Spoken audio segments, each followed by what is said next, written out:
This is the weekly business news in English on TV3. I am Nugzaro Khazo. Good morning. 103 ayes and 27 nays. That is the result of voting, thanks to which European Council approved the resolution regarding Georgia. The document abounds with criticism.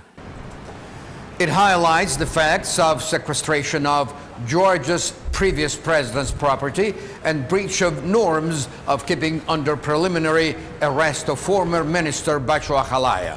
The document also reads that, according to the information of National Movement Party, almost all its activists are systematically interrogated. However, the Assembly of European Council welcomes the way in which the 2012 and 13 elections were held in Georgia. At the same time, it calls on Georgian government to conduct unbiased investigations against former high-rank officials.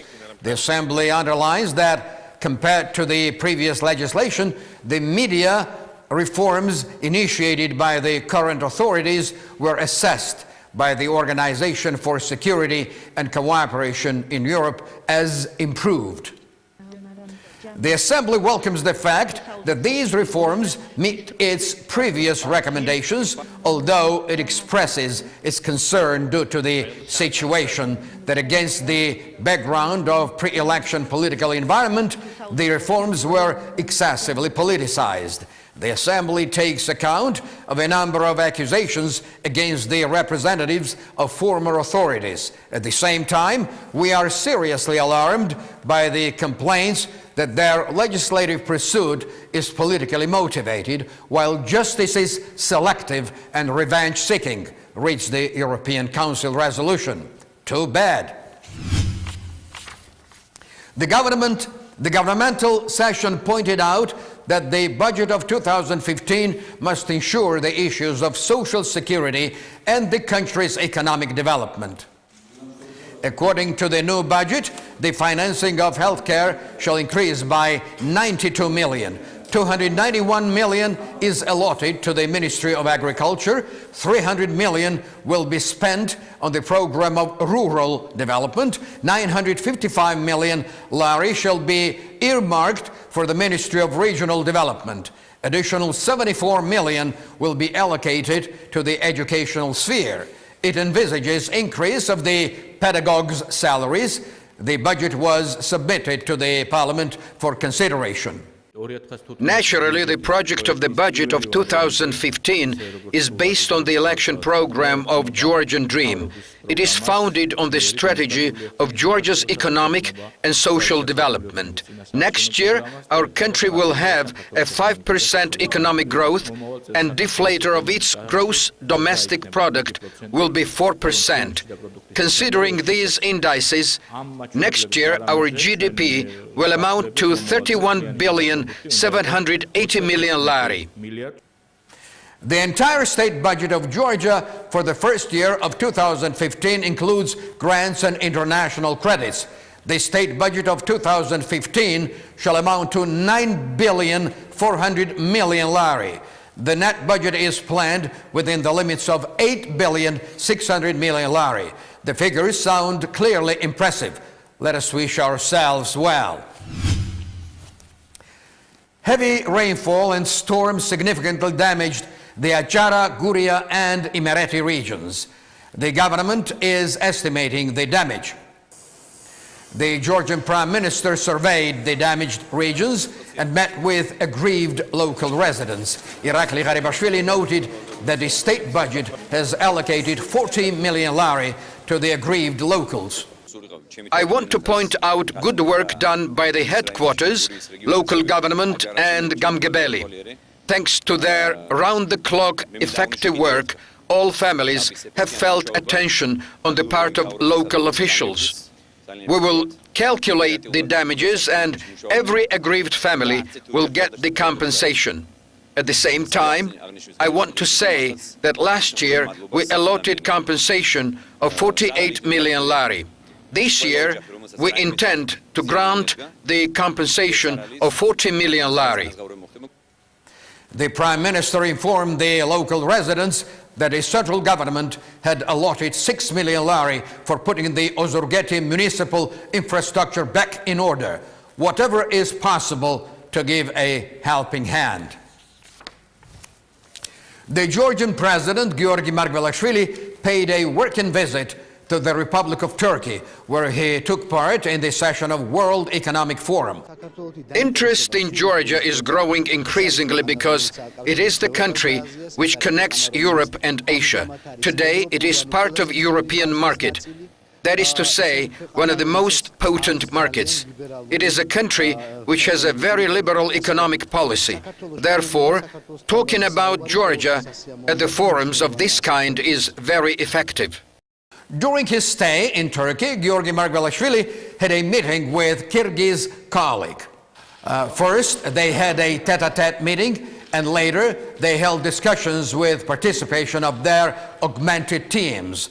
The parties discussed the issues of bilateral relations. They touched upon the prospects of intensifying economic and trade cooperation. Leaders of the two countries focused on the current situation in the region and highlighted the issues of economic security. Within the framework of the itinerary of his working visit, Giorgi Margvelashvili toured the sites of Istanbul. He visited the temple of Hagia Sophia, the Blue Mosque, and the Topkapi Palace. The Georgian president made an entry in the book of honorary guests of the Topkapi Palace and received a keepsake from the administration of Hagia Sophia. As significant as it may be, this working visit of Georgia's president will definitely play its due role in the relations between our two countries. Ellen Clark, head of the development program of the United Nations Organization, offered a new partnership plan to Georgia. The United Nations Organization will assist Georgia in the spheres of democratic rule, economic development, environmental protection, emergency situations, and rehabilitation. Ms. Clark met with Premier Irakli Garibashvili and Foreign Minister Maya Panjikidze at the Chancellery of the Georgian government.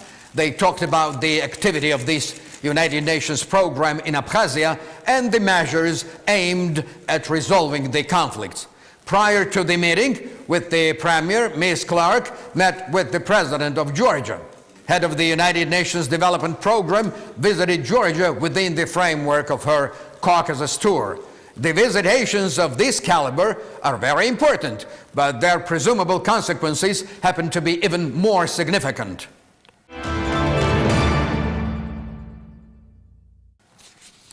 At the international conference that took place in Germany, Georgi Amashukeli, First Deputy Minister of Regional Development and Infrastructure, dwelt upon the progress which was achieved by Georgia in the field of urban development. The Georgian delegation, whose members included David Narmania, the mayor of Tbilisi, took part in the international conference, which was entitled Stable Urban Development in the South Caucasus. Participants in the conference discussed German and European basic trends in the sphere of urban development. Members of the Georgian delegation pointed out that it was very important for Georgia to cooperate with the German Bank of Reconstruction in the field of solid waste treatment within the framework of urban planning. Can anything help our urban planning? As a matter of fact, I had a big talk about this on this television yesterday night at 10:30 p.m. Why don't you go ahead and rerun the program, if you are okay with the Georgian language, of course. Within the framework of their visit to the United States, Georgian ministers of agriculture and healthcare and social security attended the working meeting on world healthcare security, which took place at the White House. Participants in the meeting discussed the methods of struggle against the diseases widespread in different corners of the world and elaboration of a unified system of fighting against these ailments. The Georgian delegation visited the USA by invitation of United States Secretary of State John Kerry and the American President's advisor on the issues of national security, Susan Rice. The US President Barack Obama addressed the participants in the meeting with a speech. Nothing makes me happier than Georgia's participation in the serious international programs like this. By 2015, excise tax on tobacco goods will be raised again. The state intends to cut down the number of smokers by raising the price on tobacco. Gradual increase of excise tax on tobacco is one of the recommendations of a framework convention of the United Nations Organization on the Control over Tobacco. According to Dmitry Khundadze, head of the Parliamentary Committee for Healthcare Issues, the cases of disease and mortality caused by the habit of smoking tobacco cannot put our country at its ease. In Georgia, annually 11,000 people die due to that risky habit. Out of them, 3,000 persons are passive smokers. In the words of Dmitry Khundadze, Georgia must get aligned with the paragraph stipulated in the Framework Convention of the United Nations regarding the control over tobacco. Therefore, as of 2015, it is envisaged to increase the excise tax on tobacco goods. So far, the head of Healthcare Committee cannot specify the volume of the increased excise tax and the new prices of tobacco goods. He says that the Ministry of Finance will estimate the volume of excise tax and tobacco prices. Several months ago, in the wake of excise tax growth, tobacco prices have already increased. Price increase does not usually help. What might save the day, though, could be a wise and convincing word. Most likely, apart from tobacco, prices of other goods will go up too. Prices of agricultural products are expected to increase by winter.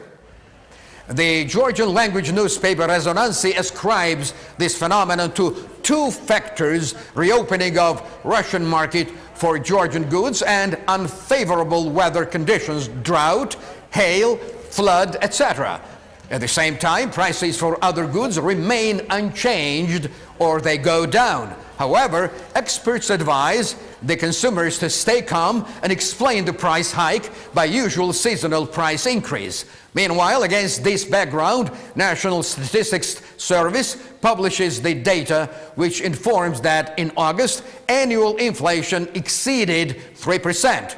By any presumable chance at all, might the ghost of inflation be haunting this land? Who knows? Within the framework of the project of co-financing of processing enterprises of agricultural products, 5 new enterprises were financed in Guria, Samegrelo, and Achara. The project envisages the creation of new enterprises in economically non-active regions. The enterprises must meet the main requirement for processing of local raw materials and employing local population. The total investment value of 5 new enterprises amounts to 4 million lari. Georgia certainly has this potential, and it has to be used now.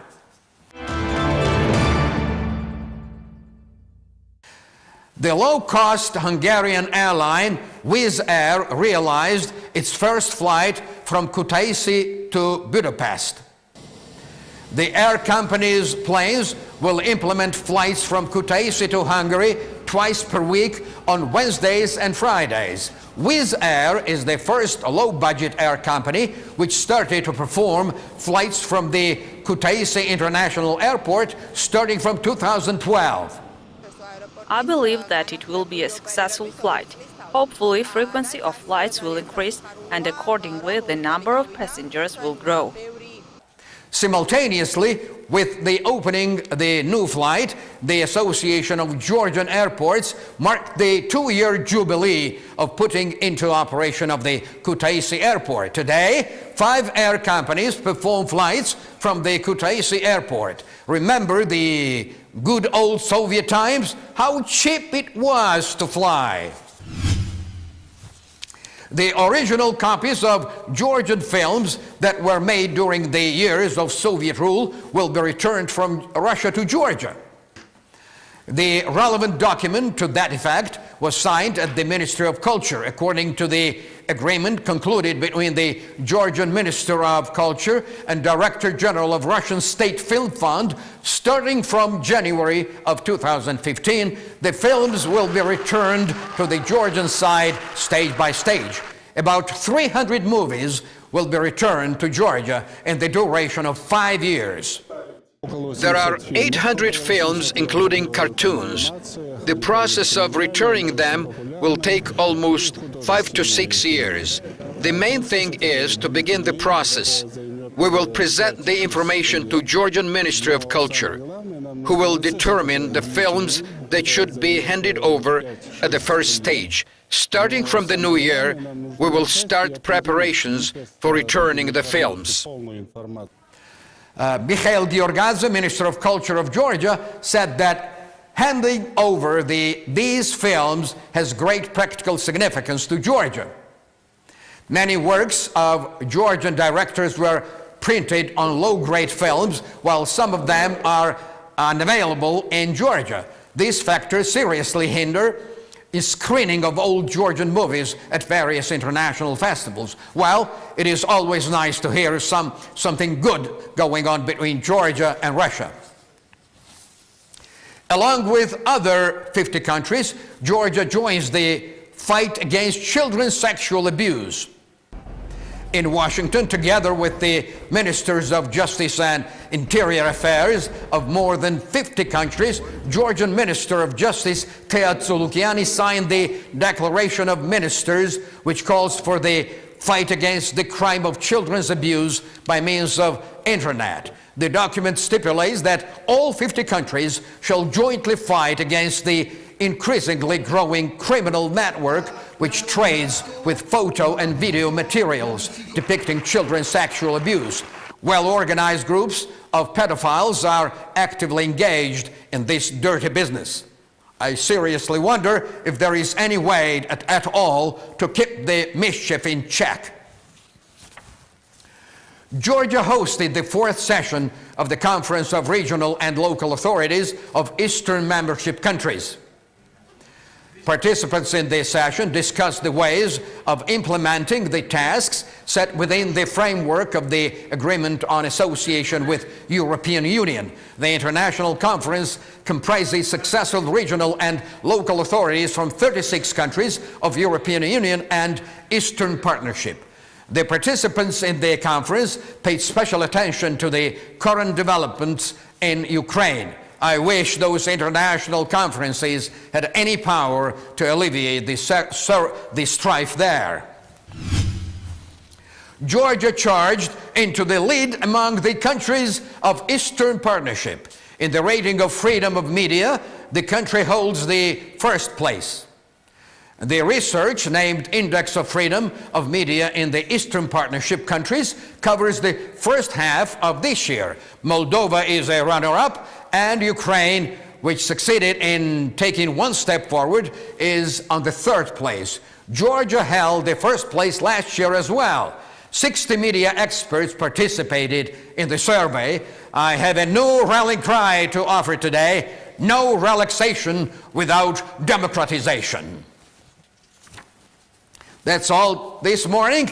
You are watching the weekly business news in English on Channel 3 of the Georgian television. Thank you very much for being with us. I am Nugzaru Khadze.